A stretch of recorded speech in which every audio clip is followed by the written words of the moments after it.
Bonjour à tous. Merci d'être connecté à ma page. Que le Seigneur Jésus-Christ vous bénisse. Qu'il vous ouvre l'esprit afin que les Écritures soient lucides, claires pour vous. Que vous soyez plutôt lucide. Alors, le Seigneur Jésus-Christ dit, ne jugez point, ça c'est dans Matthieu, le chapitre 7. Ne jugez point afin que vous ne soyez jugés vous-même. Ne jugez point afin que vous ne soyez point jugés. Bon, en même temps, il dit, ne condamnez point afin que vous ne soyez point condamnés. Voilà. Ne jugez point. Et très souvent, beaucoup de personnes se cachent derrière cette parole du Seigneur pour dire, oui, la Bible dit ne jugez pas.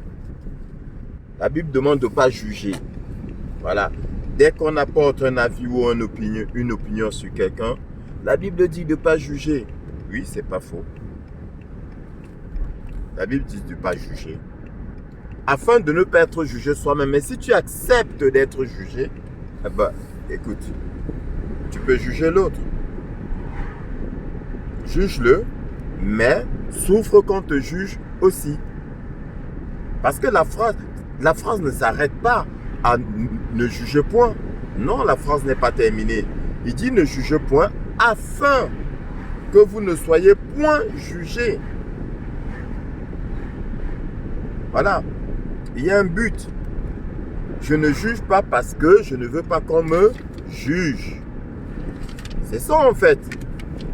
Mais si je juge, il faudrait que je souffre d'être jugé moi-même. D'accord? Voilà donc ce que le Seigneur nous dit. Ne condamnez point, afin que vous ne soyez point condamnés. Si tu condamnes quelqu'un, toi aussi, tu risques d'être condamné. Tu seras d'ailleurs condamné. Donc évite de condamner si tu as peur d'être condamné. Mais si tu acceptes d'être condamné, libre à toi. Si tu acceptes d'être jugé, libre à toi de juger l'autre. Souffre qu'on te juge, souffre d'être condamné. Voilà. Et ça, le Seigneur Jésus-Christ s'adresse au peuple. Il s'adresse à tout le monde. Parce qu'il faut faire la différence entre les paroles adressées aux disciples et les paroles adressées au peuple. Il y avait des choses que le Seigneur disait dans le secret à ses disciples. Donc, le peuple en question, c'est tout le monde. Même les païens. Il y a les païens dedans. D'accord? Alors, ne jugez point, afin que vous ne soyez point jugés. Mais, ce qu'on oublie de vous dire, ce que vous ne savez pas, parce que, en fait, la Bible, elle est vaste. La Bible, elle est vaste. Il y a des phrases de la Bible qui semblent rentrer en contradiction avec d'autres vérités, mais en fait, non. Parce que plus loin, le Seigneur va te permettre de juger.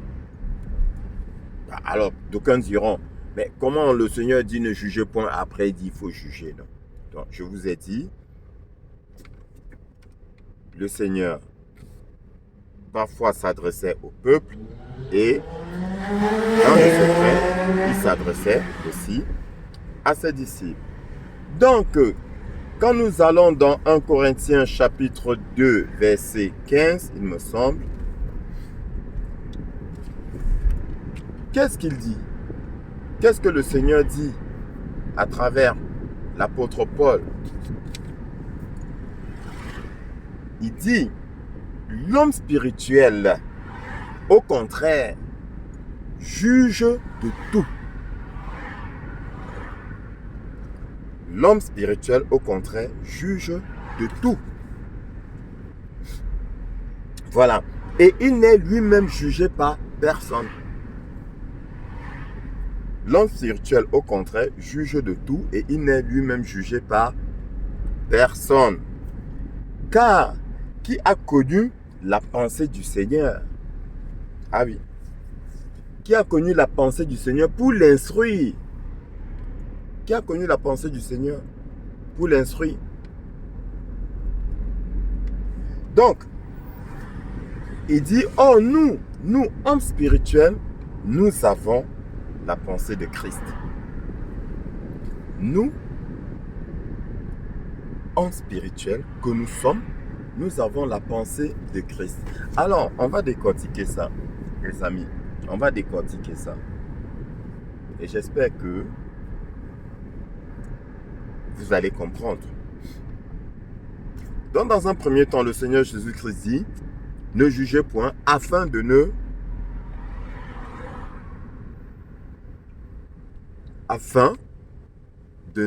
n'être point jugé.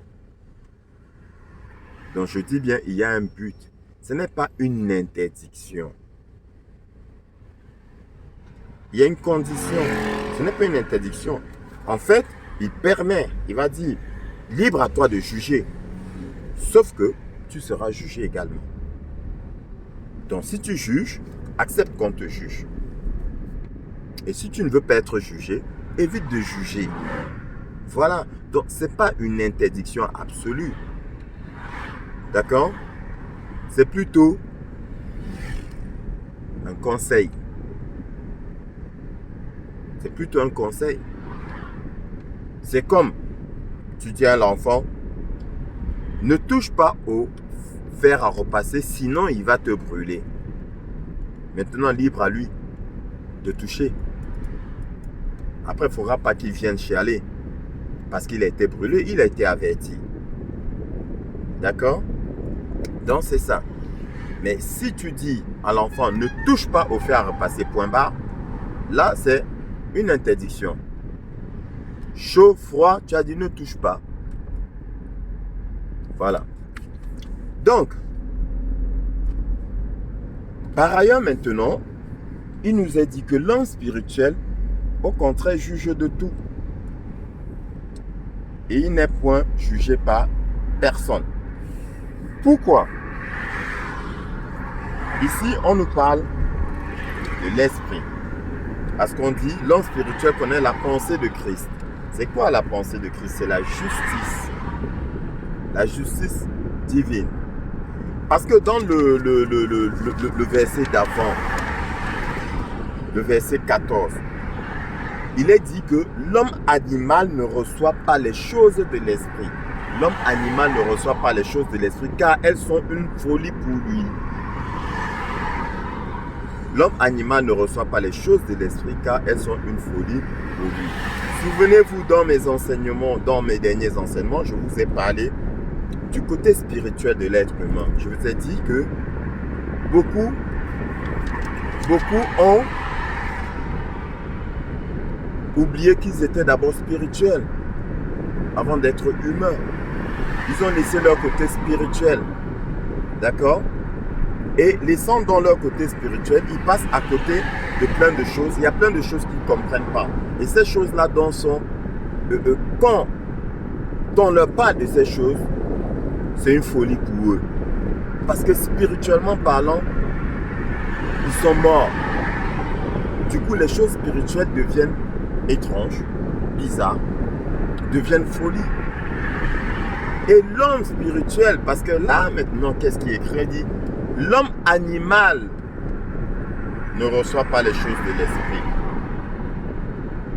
Donc, du coup, en ayant tué notre côté spirituel, on fait de nous des hommes animaux.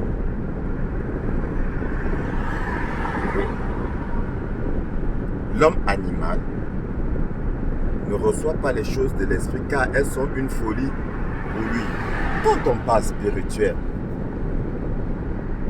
effectivement, beaucoup se moquent de nous.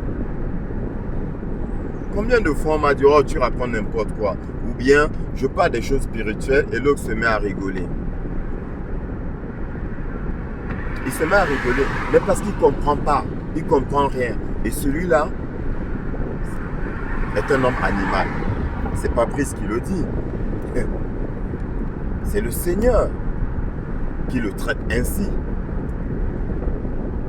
C'est comme quand il y a un pasteur, le pasteur Gédéon, traite certains pasteurs ou certaines personnes de bâtards spirituels. Les gens disent que lui, il insulte. Non, c'est pas lui, c'est le Seigneur Jésus-Christ qui parle d'eux en tant que bâtard. Bâtard spirituel. Nous savons qu'un bâtard, c'est celui qui n'a pas de père. D'accord? Le bâtard spirituel, bah, c'est la même chose. C'est celui qui n'a pas Dieu comme père. Voilà. Celui-là est traité de bâtard spirituel, il n'a pas de père spirituel.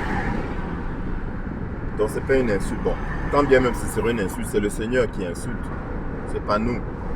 Donc, quand je parle ici de l'homme animal, qui ne reçoit pas les choses de l'esprit, de ceux-là qui rigolent quand je leur parle des choses spirituelles, ce sont des hommes animaux et ce n'est pas moi qui le dis, c'est le Seigneur qui le dit. L'homme animal ne reçoit pas les choses de l'esprit car elles sont une folie. Elles sont une folie pour lui. Donc, alors,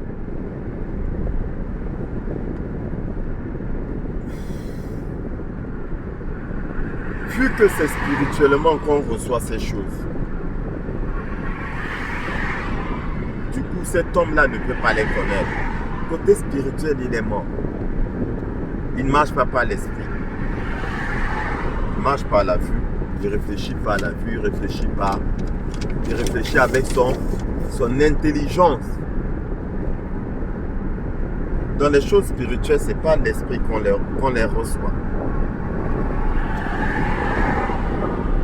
Nous allons donc analyser pourquoi est-ce que l'homme spirituel, quant à lui, peut juger de tout. On dit qu'il connaît la pensée de Christ, il connaît la justice de Dieu. L'homme spirituel juge selon la justice divine. Il ne juge pas selon la justice des hommes. Il juge selon la justice de Dieu. Donc il est dans la vérité. Donc il peut juger. Parce qu'il connaît la vérité. La pensée de Christ, c'est quoi? C'est la vérité. Nous, au contraire, dit l'apôtre Paul, nous avons la pensée de Christ. Donc nous pouvons juger sur la base de la parole de Dieu. Nous allons entrer dans des exemples concrets.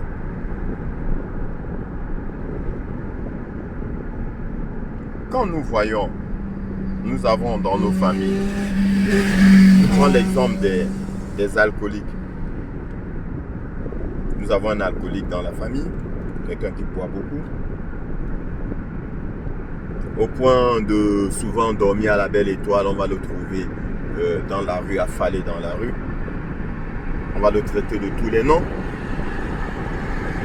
L'homme animal va le traiter de tous les noms. Oh, c'est un irresponsable, c'est un inconscient. Comment un père d'enfant comme lui peut se comporter pareil? Comment il peut boire à ce niveau, à ce point-là? Là, ce sont les réflexions de l'homme animal.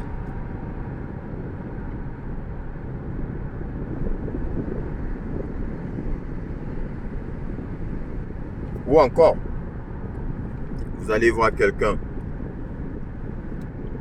qui se comporte comme un fou. Ah, mais comment est-ce qu'il peut faire ça? Ouais, comment est-ce qu'il peut fouiller dans la poubelle? Comment est-ce que l'homme animal? L'homme spirituel, quant à lui, n'aura pas la même réaction. Pourquoi? Parce qu'il y a des choses spirituelles qu'on ne voit pas. Il y a des choses qu'on ne voit pas qui sont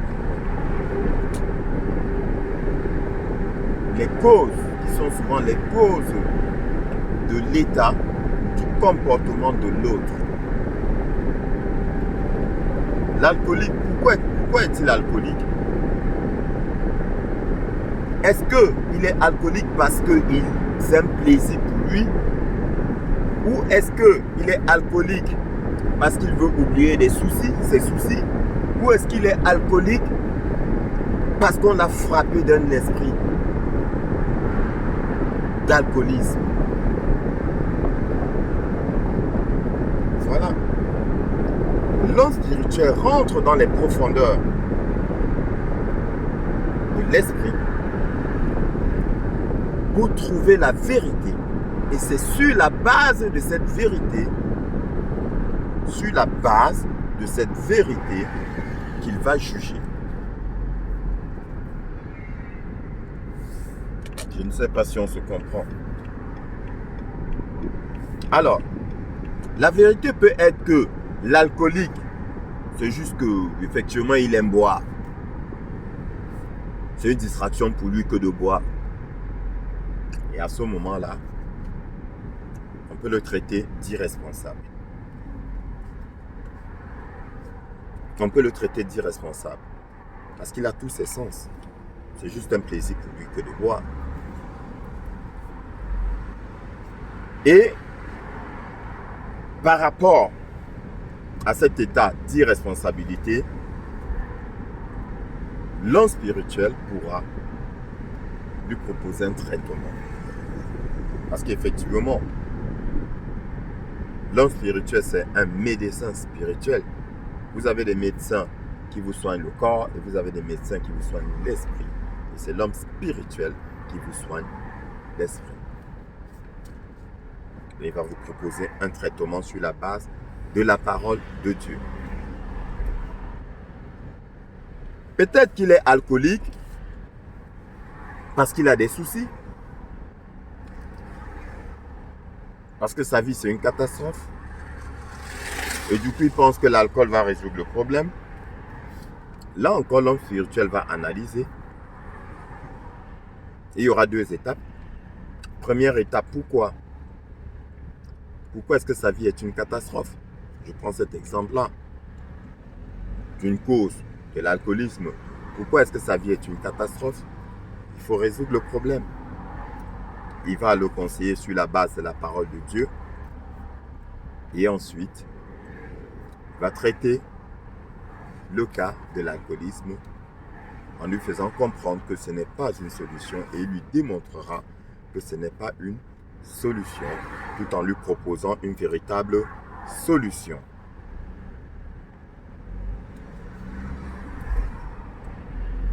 Voilà le deuxième cas. Le troisième cas, il peut avoir été frappé d'un esprit d'alcoolisme, c'est-à-dire qu'on a jeté en lui un esprit d'alcoolisme. Ça peut être une hérédité, un héritage. Ben oui. Donc du coup, il n'est lui-même pas conscient de ce qu'il fait. J'ai dit les choses spirituelles sont une folie pour l'homme animal. Donc toi, qui ne comprends pas ce que je suis en train de dire, pose-toi la question. Ne suis-je pas par hasard un homme animal? Parce que je dis c'est la vérité. C'est la vérité, ce que je dis. Donc,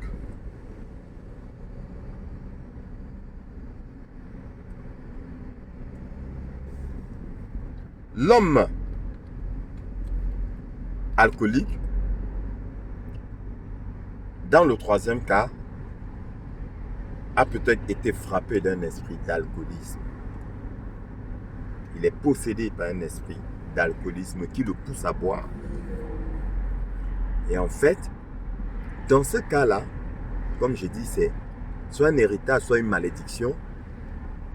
Dans l'un ou l'autre cas, c'est une malédiction. Hein, parce que un pareil héritage ne peut provenir que d'une malédiction. Ça veut dire quoi? S'il hérite par exemple de son père ou de son grand-père, ça veut dire que son père ou son grand-père a été frappé de malédiction en ayant reçu en lui un esprit d'alcoolisme qu'il va transmettre ensuite à son fils ou à son petit-fils.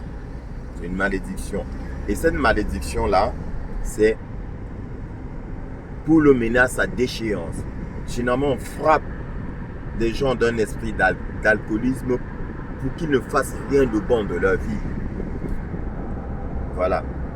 C'est pour ça que je dis c'est malédiction sur cette personne pour qu'elle n'évolue pas, pour qu'elle ne progresse pas, pour qu'elle soit une locumène.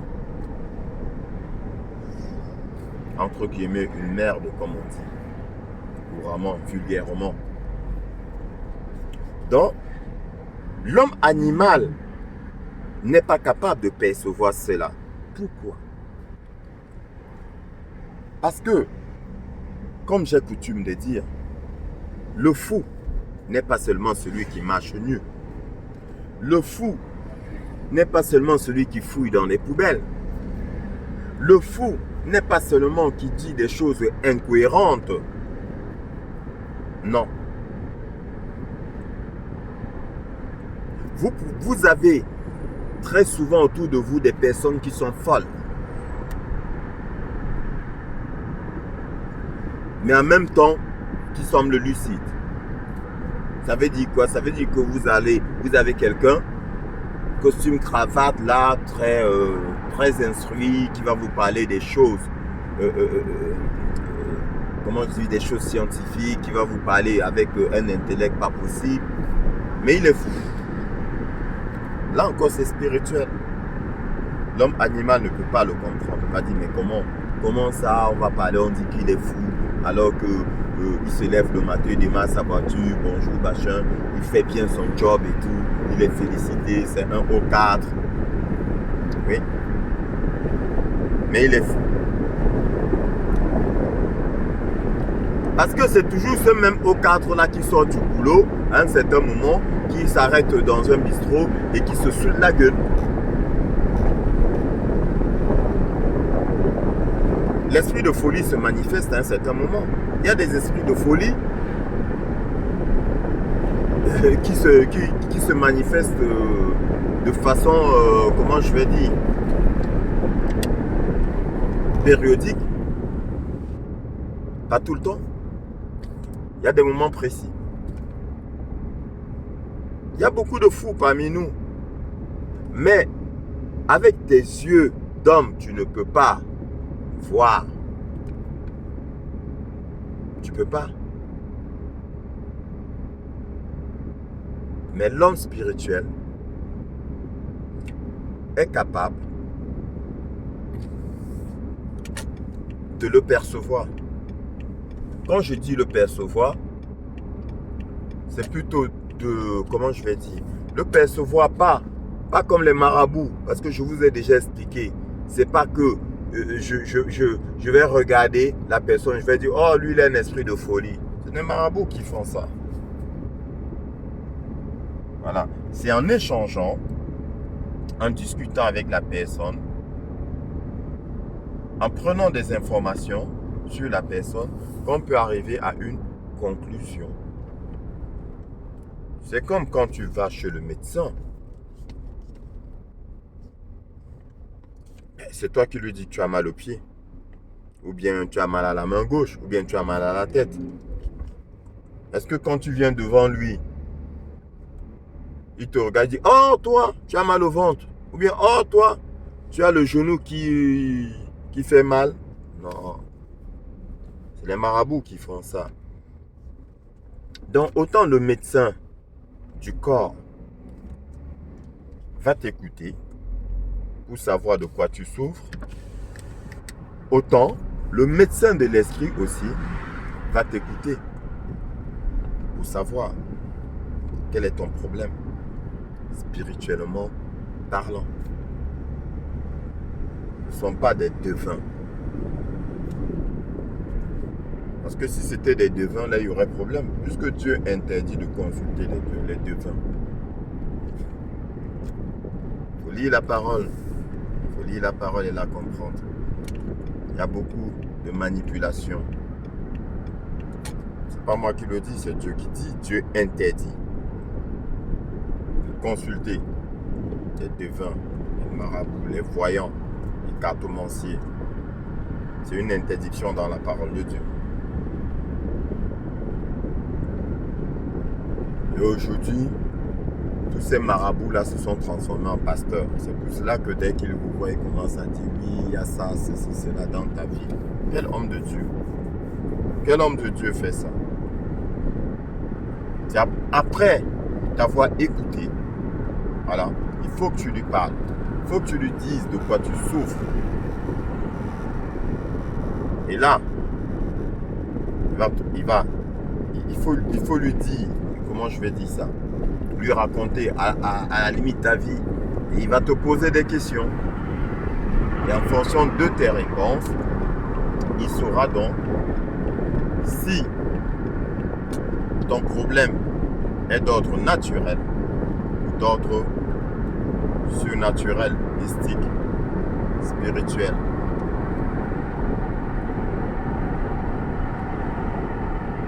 Donc, tu peux donc avoir quelqu'un devant toi qui pose des actes inacceptables, condamnables, et toi, tu ne sais pas que c'est un possédé, tu ne sais pas qu'il est fou. Beaucoup de meurtriers sont des fous. Beaucoup de meurtriers ont un esprit de folie en eux.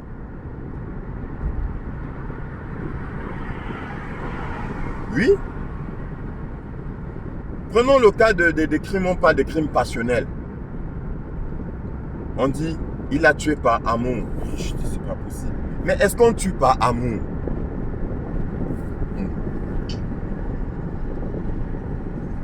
Est-ce qu'on tue par amour? On ne tue pas par amour, bien-aimé. Et cher ami, on ne tue pas par amour. L'amour est amour. L'amour ne tue pas. L'amour ne te mène pas au meurtre. C'est impossible. Je n'ai pas dit que c'est difficile. Hein. Je dis que c'est impossible. L'amour ne te mène pas au meurtre. Sauf si c'est l'amour des hommes. Allez lire la définition de l'amour dans la parole de Dieu. Ce qu'on appelle amour. Et vous verrez que beaucoup parlent d'amour sans savoir de quoi est-ce qu'ils parlent. Comme celui qui dit je t'aime, il passe son temps à t'insulter. Et il dit je t'aime. Bon, est-ce qu'on insulte celui qu'on aime? Est-ce qu'on insulte une personne qu'on aime? Ou bien qui te fait des méchancetés? Et après il dit que non, c'est la jalousie. Mais justement, cette sorte de jalousie-là est contraire à l'amour. Oui, c'est contraire à l'amour. Il y en a qui t'insultent, qui te traitent de tous les noms et qui te fait même du chantage. Et après il dit je t'aime. Et bizarrement beaucoup croient. Mais vous croyez à quoi? Parce que beaucoup sont encore hommes animaux. On ne peut pas aimer quelqu'un et détester la personne. Ce n'est pas possible. Ça, c'est les choses des hommes qui racontent n'importe quoi. L'amour ne cherche pas son propre intérêt, dit la Bible, dit la parole de Dieu. L'amour ne s'irrite pas. L'amour ne s'énerve, l'amour ne calcule pas. Mais est-ce que c'est Dieu qui parle? Ce que beaucoup vivent, ce n'est pas de l'amour. L'amour ne calcule pas. Il ne cherche point son propre intérêt. L'amour pardonne tout. L'amour pardonne tout. C'est écrit, hein? C'est la même Bible que vous prenez, que vous utilisez pour prier. C'est cette Bible-là que vous utilisez pour élever des prières. Ouais. L'amour pardonne tout. Alors, tout. Donc même le meurtre. On n'a pas dit sauf le meurtre. L'amour pardonne tout. Donc, quand vous dites que il a tué par amour, expliquez-moi la logique là-dedans. Il n'y a aucune logique là-dedans, aucun bon sens là-dedans. On ne tue pas par amour.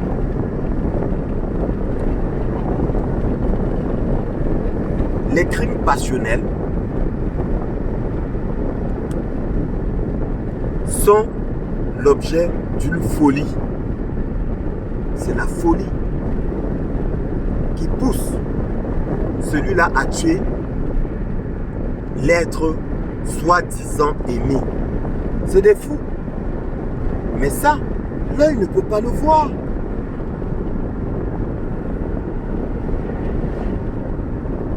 L'œil ne peut pas le voir.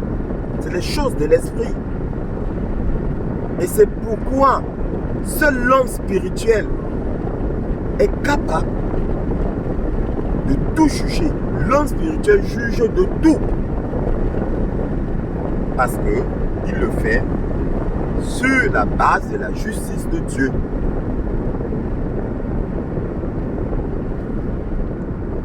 Donc vous avez beaucoup parmi vous, autour de vous, qui sont fous.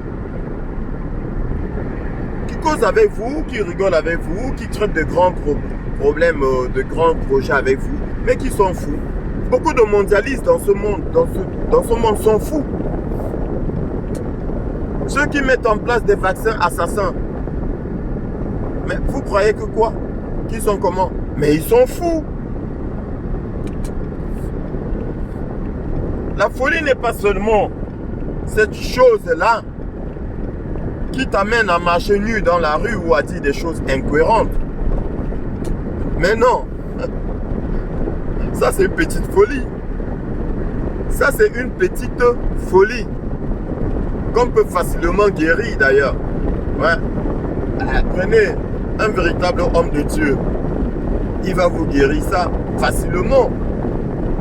Mais l'autre folie là, il y a des folies qui sont difficiles à qu'on ne peut même pas guérir parce que Dieu ne veut pas. Quand Dieu frappe quelqu'un de folie, toi, son serviteur, tu vas guérir la personne comment? Parce que c'est Dieu qui l'a frappé de folie. Es-tu plus fort que Dieu? Tu défies Dieu? Il y a beaucoup de fous là dehors. Celui qui te donne du poison là, c'est un fou. L'homme spirituel est capable de te démontrer qu'il est fou. Et pour résumer même, les plus grands fous là, c'est ceux qui pactisent avec le démon. C'est des fous. Des malades. Des malades mentaux. Vous avez des milliardaires ici dehors. Ils font des sacrifices humains. Ils sacrifient des enfants au dieu Moloch. C'est depuis la nuit des temps. Et ils sont milliardaires, non? Celui qui met en place une puissante arme chimique et qui le teste sur une population, s'il n'est pas fou, il est quoi? C'est un fou démoniaque. Donc, l'homme spirituel juge de tout. Parce qu'il a la pensée du Seigneur. C'est le Seigneur qui l'inspire. Il a le discernement. Il a le discernement. Et souffrez que l'homme spirituel vous juge. Beaucoup disent, je suis enfant de Dieu. Ah, je suis un enfant de Dieu, hein. Je suis un enfant de Dieu, hein. Récemment, j'avais une conversation avec des collègues.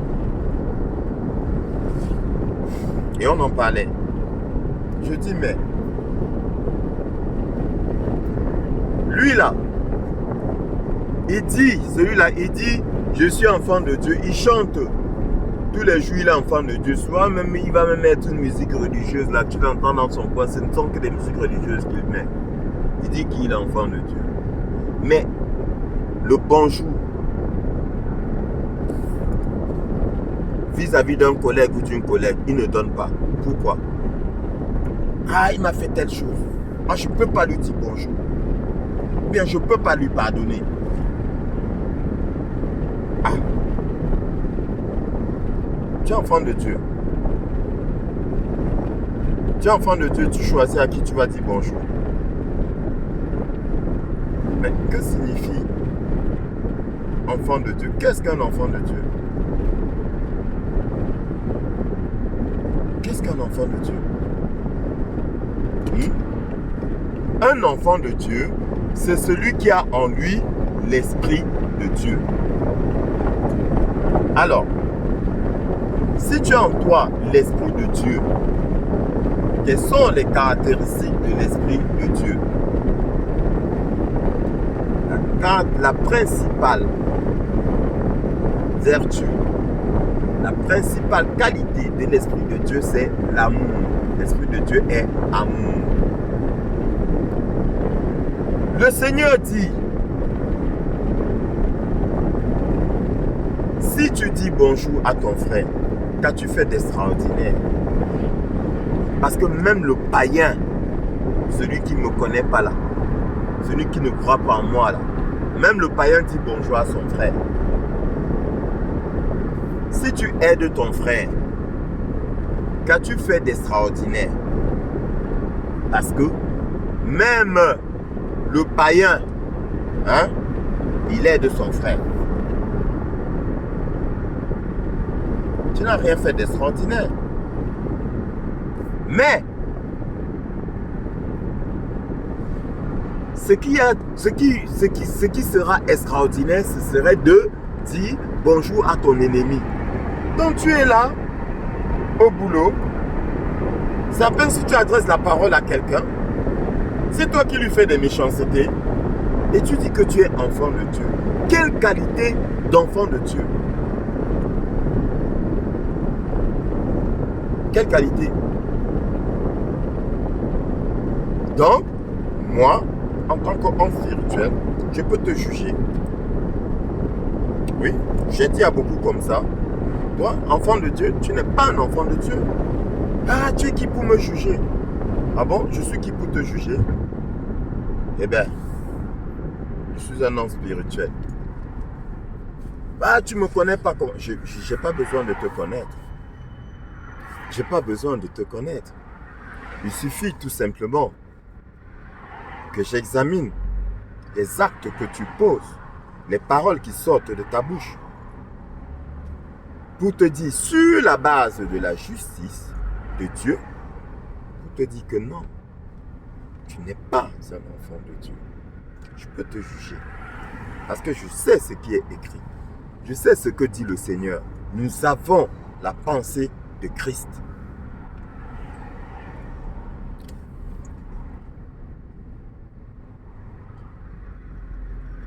Pareil, je dis à d'aucuns, sur la base de quoi vas-tu juger une affaire?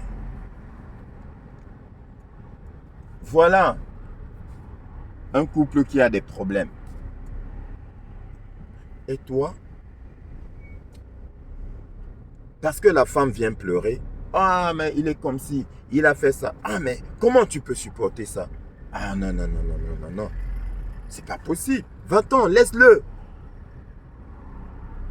Sur la base de quoi? Est-ce que tu lui donnes un pareil conseil? Ou le mari pareil? Ah, mais c'est pas une femme, ça. Laisse-la tomber.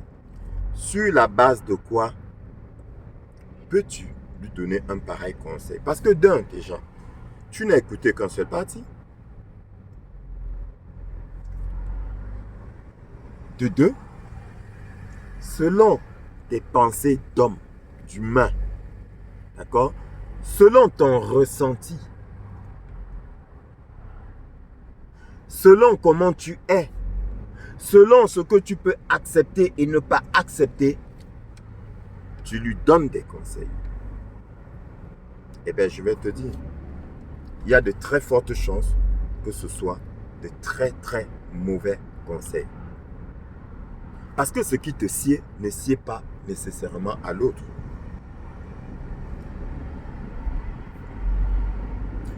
Tu peux ne pas supporter que ta femme te trompe, mais un autre supporte, pour lui, c'est pas très grave. Pour lui, c'est peut-être le fait qu'elle ne lui fasse pas manger qu'il ne supporte pas. Et l'autre ne va même pas supporter le fait de rentrer et de trouver que sa femme ne lui a pas fait à manger. Eh oui, tu diras quoi, que c'est de la folie. Tu connais rien des choses spirituelles. Ce qui est bien pour toi n'est pas nécessairement bien pour l'autre. Et ce qui est mauvais pour toi n'est pas nécessairement mauvais pour l'autre. Ce qui est bien, c'est le bien. Ce qui est mauvais, c'est le mal. Dans ce qui est comme décrit dans la parole de Dieu. C'est pas ce que toi, tu considères comme étant mauvais pour toi que tu vas définir comme étant mauvais pour tout le monde. Ou bien insupportable pour tout le monde si tu veux. Parce qu'il y a des choses mauvaises. Pas le mal en lui-même. Des choses mauvaises que certains peuvent supporter et que d'autres ne peuvent pas supporter. Et ça, l'homme spirituel le sait. Parce qu'il a la pensée de Christ. Mais toi, homme animal, tu ne l'as pas. Tu ne peux pas comprendre. Tu ne peux pas. Donc, surtout en ce qui concerne dans un couple, seul l'homme spirituel est capable de gérer, de conseiller comme il se doit. Parce qu'il le fait sur la base de la parole de Dieu. Si tu viens à moi, tu dis, ah voilà, qu'est-ce que tu me conseilles?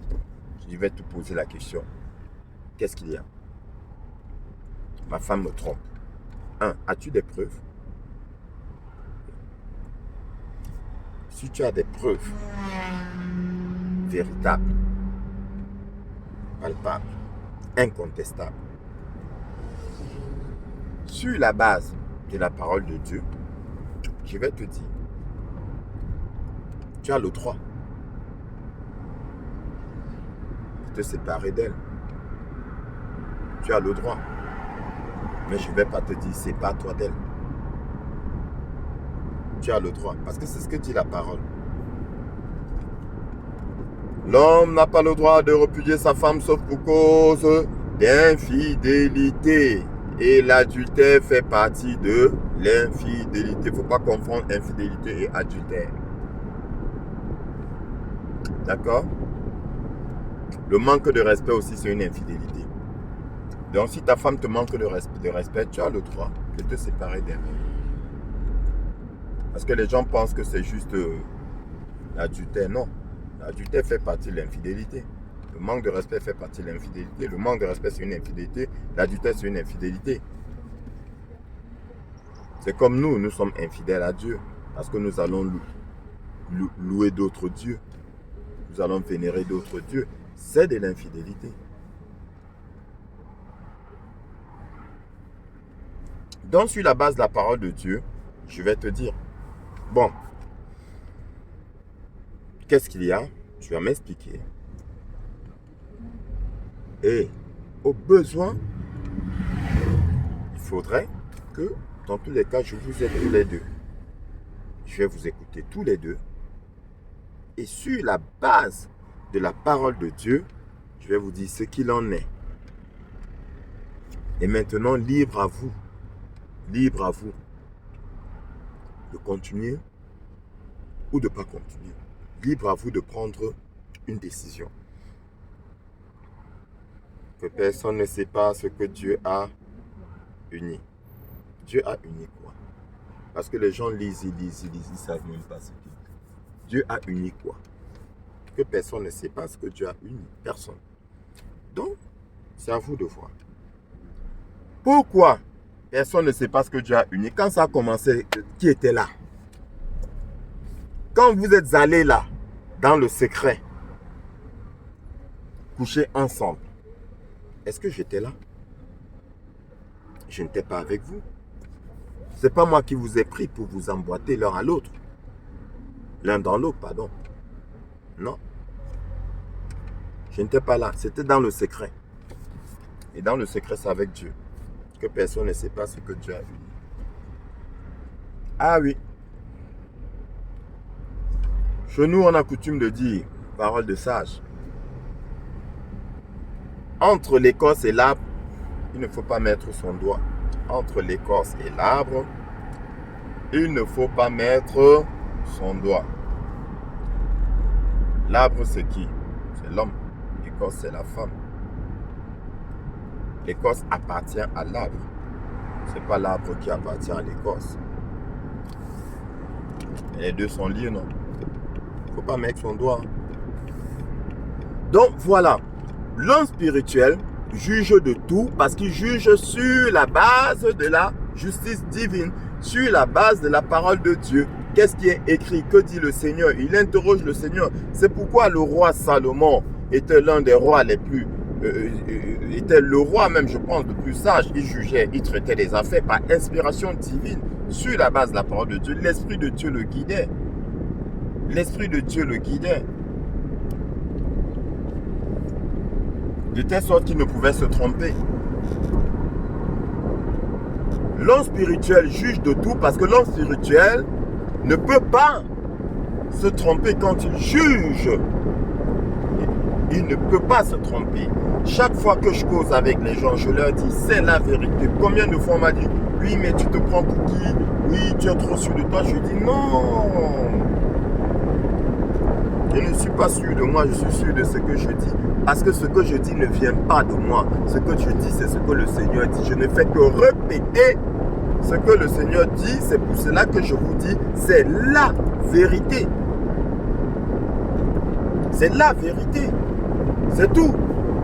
Je ne me prétends pas supérieur à qui que ce soit ou plus intelligent que qui que ce soit. Non, non, non, non, non.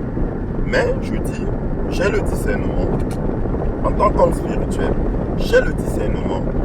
Voilà. Je juge sur la base de la parole de Dieu. Donc, raison pour laquelle j'ai toujours raison. Parce que je ne sors pas de la parole de Dieu. La balance, c'est ça. La parole de Dieu. Mon socle. La base, c'est la parole de Dieu. Donc, arrêtez de vous cacher derrière cette phrase qui dit de juger, ne jugez point afin de ne point être jugé. Ben, je dis toute la phrase parce que vous vous arrêtez à seulement Dieu dit ne jugez point. Non, faux. C'est pas ce que Dieu a dit. Il a dit ne jugez point afin de ne point être jugé. Voilà. Mais si vous acceptez d'être jugé, alors jugez. Mais sachez que en tant qu'homme animal, il y a de fortes chances que vous vous trompiez dans votre jugement. Ton frère qui te déteste, tu vas le traiter de tous les noms. Mais à ce moment-là, quand ton frère là qui te déteste, là, tu es sûr qu'il est normal? Es-tu sûr qu'il est normal, qu'il n'est pas frappé de folie? Qu'il n'y a pas un esprit de folie qui l'embête? Tu vas le traiter de tous les noms, tu vas le juger, non? Et tu seras dans l'erreur parce que tu n'es pas un homme spirituel. Mais moi, en tant qu'homme spirituel, j'analyse, je dis, mais pourquoi est-ce que ton frère te détesterait? Bon, déjà, je sais qu'il est possible que ton frère te déteste parce que déjà, le premier crime, c'était entre deux frères. C'était Caïn qui avait tué son frère Abel. Déjà, je sais que c'est possible. D'accord? Mais, je sais aussi que il peut être comment je vais dire? Il peut avoir été manipulé par un esprit pour te détester, pour te faire du mal. Et il a besoin de délivrance. Mais est-ce que ça, tu y as pensé? Non, tu n'y as pas pensé. Tu as juste dit qu'il est méchant, il est mauvais. Non. Il peut être fou. Même s'il est à Howard, même s'il est ministre, il peut être fou. Voilà. Donc, l'homme spirituel a le droit de vous juger. Il a le droit de juger de toutes choses parce qu'il a la pensée de Christ. Mais toi, évite de juger. Parce que tu juges selon ta pensée à toi. Tu ne connais pas la parole de Dieu et tu te permets de juger les autres. Tu ne connais pas la parole de Dieu, tu te permets de critiquer les autres. Tu te permets même de condamner les autres. Tu n'as pas le droit parce que tu n'as pas les choses de l'esprit. C'est le Seigneur qui le dit, ce n'est pas moi. Ce n'est pas moi. Ou alors, fais-le, mais ne mets pas Dieu dedans. Ne mets pas Dieu dedans. Parce qu'effectivement, beaucoup vont me critiquer. Ah, il dit qu'il est un serviteur de Dieu et il fait telle chose. Est-ce que la chose dont tu parles là est interdite à Dieu? Va d'abord le savoir avant de venir me critiquer. Parce que tu ignores les choses spirituelles. À ce moment-là, il vaut mieux t'abstenir. Il vaut mieux t'abstenir ou te renseigner. Et je t'expliquerai les choses de l'esprit qui sont folie pour l'homme animal, mais sagesse Dieu. C'est pourquoi le Seigneur dit, la Bible dit quoi? Que la prédication est folie aux yeux des hommes, mais sagesse aux yeux de Dieu. Et l'intelligence de l'homme est folie aux yeux de Dieu. Sur ce, bien-aimés et chers amis, je vous souhaite une bonne soirée, que le Seigneur vous bénisse.